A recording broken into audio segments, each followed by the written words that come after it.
Hi there, welcome to Rise with the Sun, and today I will be reading the first part of The Urge and continuing my explorative into this fascinating book by Carl Erik Fischer.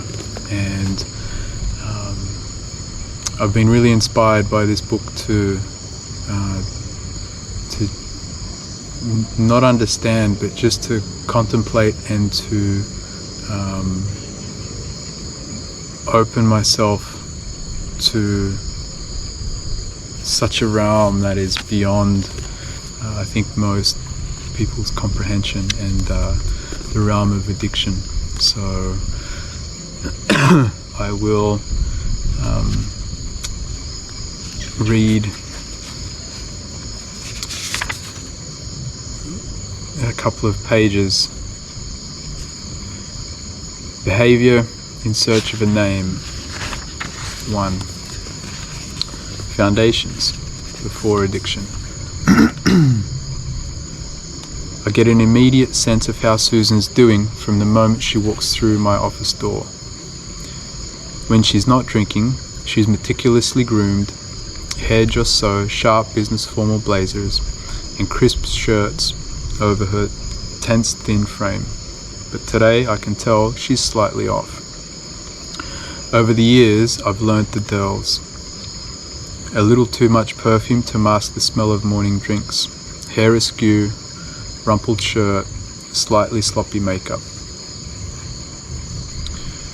I've also seen her in total crisis, with dirt caked under her fingernails and alcohol fumes lingering in the room long after she leaves.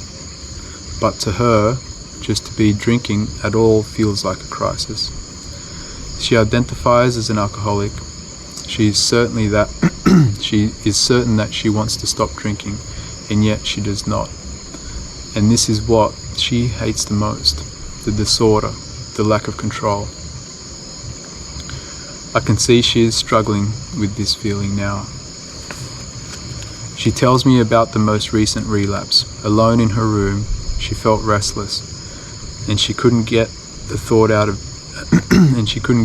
of drinking out of her mind. She had firmly decided that she wouldn't have wine that night. She absolutely would not go to the liquor store. Then, in a twisted compromise, she watched herself walk to the corner store and buy a few bottles of vanilla extract. The vile liquid made her drunk, then sick to her stomach, she tells me. Eyes wide, she says, it was ridiculous. These days, in my psychiatry practice, I mostly see people with complicated substance use problems. People who still struggle after spending thousands of dollars on rehabs and outpatient programs. People for whom the traditional treatments don't work nearly often enough. Suzanne has gone to those programs, both the old school abstinence-based rehabs and the more modern and flexible treatment programs, but she's never stopped drinking. For months, she's lingered in the in-between place, still doing some minimal work in her private legal practice, making enough to get by, but well below what she could. She is in a notable minority. The fewer than 5% of people in the United States with substance use problems who actually believe they have a problem and want treatment. Even so, despite the alcohol withdrawal seizures she had a few months ago, despite the blackouts, despite losing her corporate job, she has not been able to stop. She is not in any physical danger now. She hasn't had enough to be in alcohol withdrawal. Still, she says this is awful for her. She dwells on the last months of failed resolutions and unsuccessful attempts to cut down. And, as she goes around and round, butting up against the limits of language and reason and trying to make sense of it all, a note of frustration, even desperation, enters her voice. I know what I need to do. I want to do it. But I don't want... Sorry. I know what I need to do. I want to do it. But I don't do what I want to do. And then I'm drinking again, and I just don't know why or how.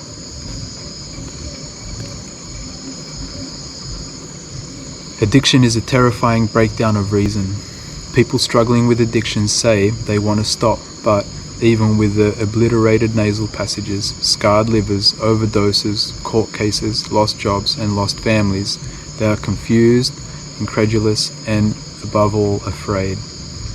They are afraid because they cannot seem to change, despite the fact that they so often watch themselves, clear-eyed, do the very things they don't want to do. For thousands of years, people have struggled with the frightening phenomenon that Susan faced.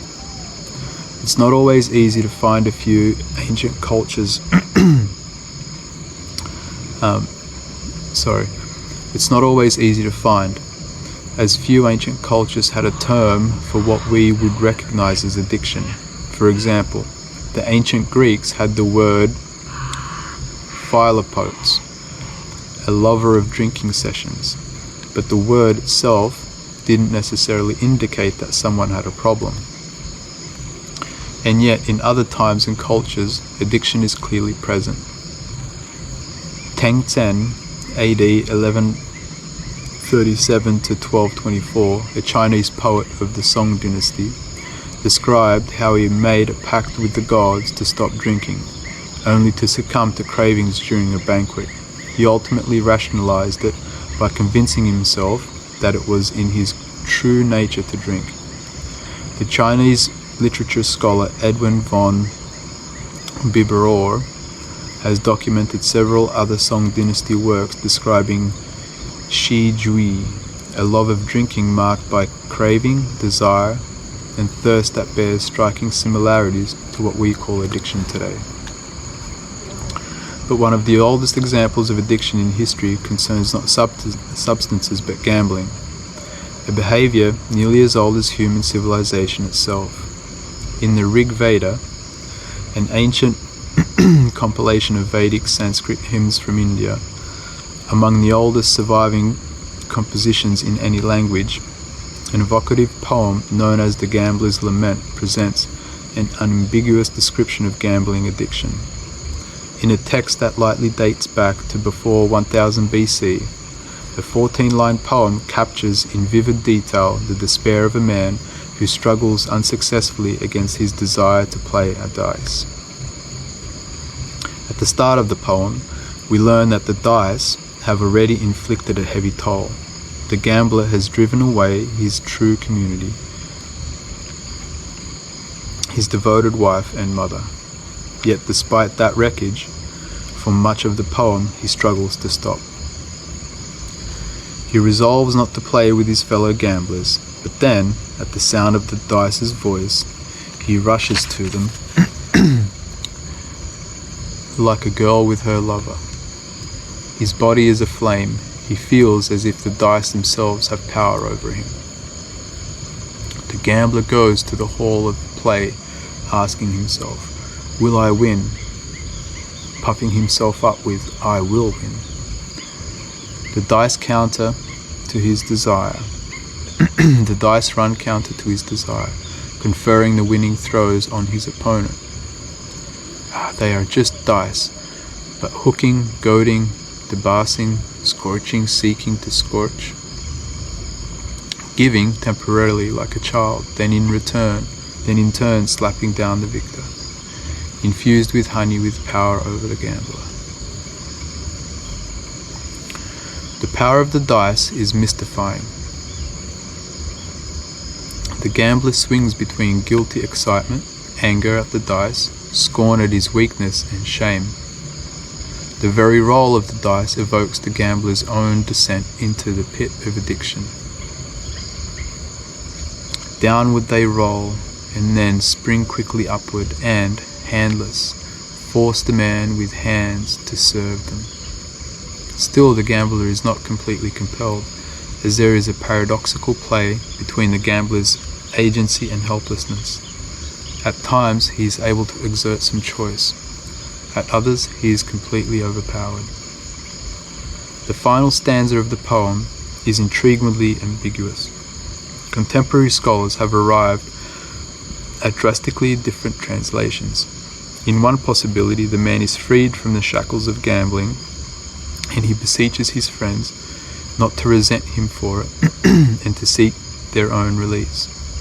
Another version, he begs the dice to have pity on him, to calm the inner fury, and to move on to another victim. In yet another interpretation, somewhat chillingly, the dice themselves speak to how it is futile to be angry at the awful, sublime, and timeless power of addiction over humanity. Our gambling friends, be kind to us. Don't be disgusted with our power. Calm your resentment from within and pass us to another foe to conquer.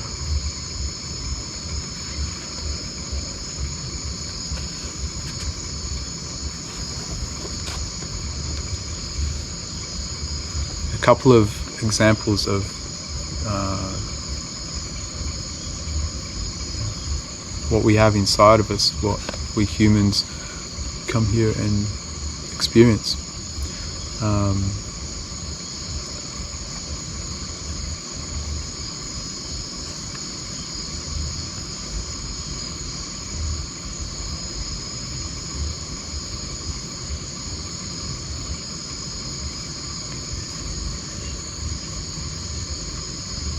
I mean, you know, descriptions from the Vedic era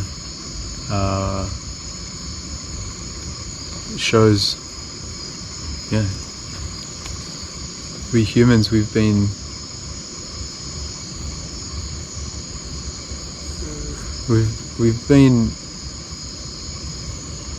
going through this for a while, and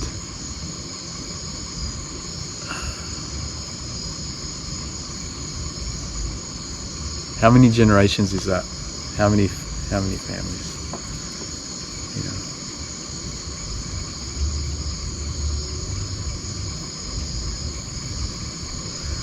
All I can do is contemplate on how many people, how many incarnations, how many questions have been asked, how many times people have questioned themselves, how many times people have questioned why. So it's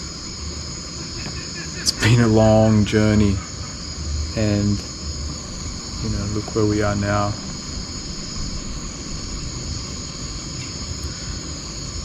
Still facing the dilemmas, still facing the inner turmoil, and still facing a way of finding reason, or a way of finding resolution or healing, yet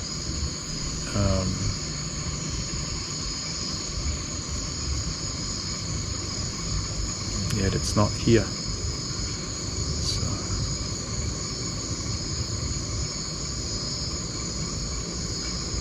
I'll leave you with that to contemplate.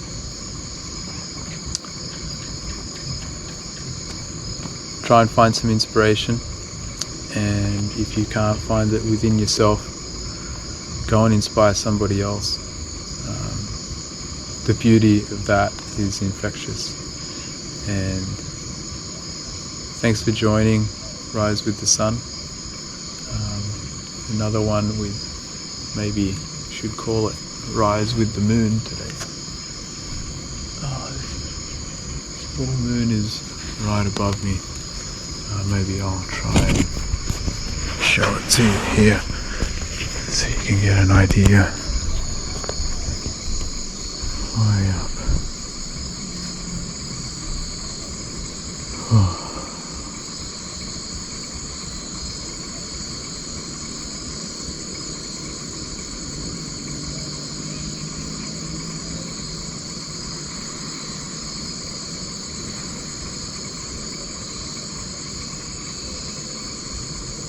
And it looks like Jupiter is right there. It's next